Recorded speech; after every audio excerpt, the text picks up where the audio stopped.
Cousin ایک دوسرے سے سلام لیتے.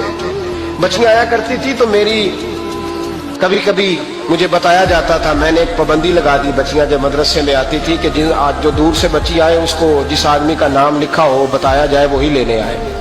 ایک دن مجھے اطلاع دی گئی کہ آپ تھوڑی دیر آئیں. میں گھر گیا تو مجھے بتلایا گیا کہ ایک بچی ہے تو اس کو جو پہلے لینے آتا تھا وہ نہیں آیا، کوئی اور آیا. میں نے اس کے بھائی کو فون کیا کہ آپ لینے نہیں آئے. کہنے لگے یہ کزن ہے ہمارا، اس کے ساتھ بھیج دیں، آپ ہمارا ہی کزن ہے، خالہ زاد ہے.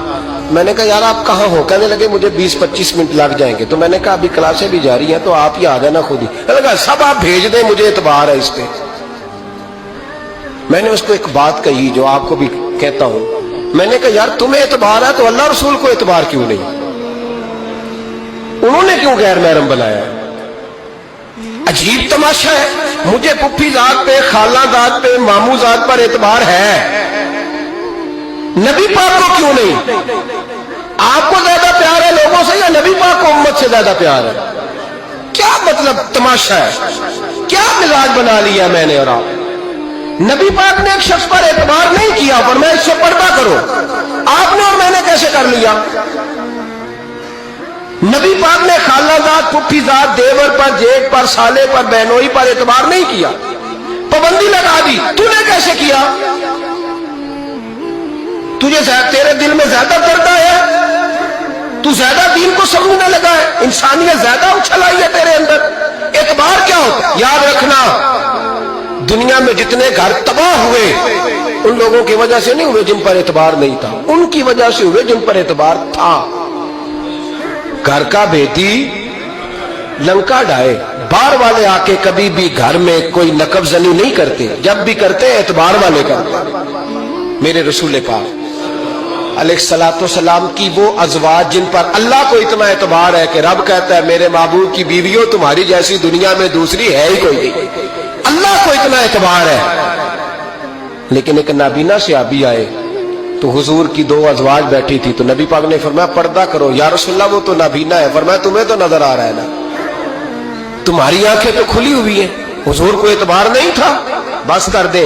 سب سے بڑا ظالم وہ ہے جو کہتا ہے مجھے بیٹی پہ اعتبار ہے. وہ ظالم ہے، وہ اپنی بیٹی کے ساتھ ظلم کر رہا ہے. جو کہتا ہے مجھے اعتبار ہے، کالج جا رہی ہے، یونیورسٹی جا رہی ہے، اکیلے آ جا رہی ہے، مجھے اعتبار ہے، یہ ظلم کر رہا ہے بچی کے ساتھ. وہ تو بچی ہے، اس کا تو ذہن کمزور ہے. ہو سکتا ہے صاف دل ہو لیکن سامنے جو شیطان چوکوں میں گلیوں میں دائیں بائیں گھوم رہے ہیں وہ تو صاف دل نہیں ہے نا، وہ تو معصوم طبع نہیں ہے نا. تو بعض اوقات بڑے اچھے نفیس بچے بھی شیطانوں کا شکار ہو جاتے ہیں. خدا کا خوف کرے. حضرت عثمان غنی کی زندگی، حضرت عثمان فرماتے ہیں جو محرم عورتیں تھیں ان کی طرف بھی آنکھ بھر کے نہیں دیکھا، اس لیے کہ وہ خاتون ہے، میں مرد ہوں، میری حیا مانو. آج لوگوں کو شوق ہو گیا عورتوں کی مجلس میں دوڑ دوڑ کے جانا، وہاں بیٹھنا، وہاں وقت بتانا. پیرانے عظام کہتے ہیں کہ وہ درویشنیوں کے بیچ بیٹھے ہیں جی، باپ بیٹی ہوتے ہیں جی، مریدنی اور پیر. میں نے کہا کوئی نہیں ہوتے. اس رشتے پر استدلال ہے. اعلیٰ حضرت فرماتے ہیں واجب ہے پردہ پیر اور مریدنی کا، یہ پردہ واجب ہے. اگر کوئی شخص اس طرح بے پردہ بیعت لے گا، بیچ میں بیٹھے گا تو اس کا تو مرید ہونا ویسے ہی حرام ہے، جائز ہی نہیں ہے. جو سارا دن تعویذ دھاگے کے لیے بیٹھا رہے اور بیویوں سے گفتگو کرتا رہے. خدا را حضرت عثمان غنی رضی اللہ تعالیٰ عنہ کی زندگی میں جو باتیں ہمیں بہت زیادہ ملتی ہیں ان میں نفاست ہے، آپ کی حیا ہے، سخاوت ہے. ایک بات اور سن لیں، بڑا ستایا گیا حضرت عثمان غنی کو، پراپوگنڈے کیے گئے، آپ کے خلاف مہم چلی. عبداللہ ابن سبا نے بڑی مہم جوئی کی آپ کے خلاف.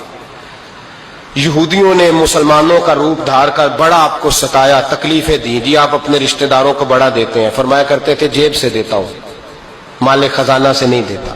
حضرت عثمان غنی رضی اللہ تعالیٰ عنہ کو بڑا ستایا گیا. یہ واحد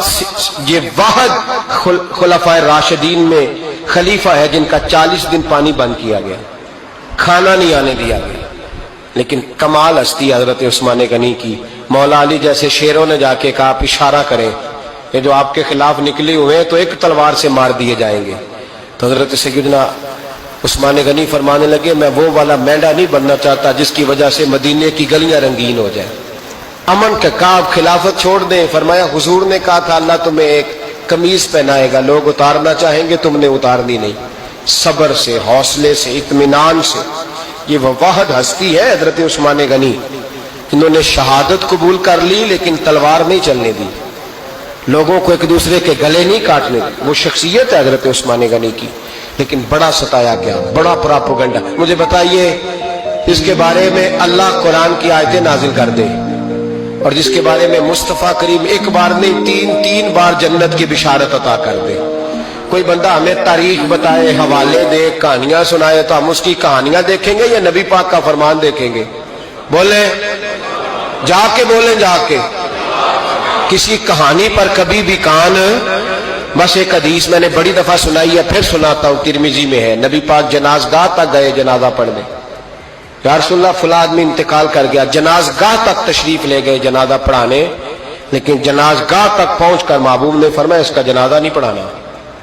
یا رسول اللہ کیوں؟ فرمایا اس لیے کہ یہ عثمان غنی سے بغض رکھتا تھا.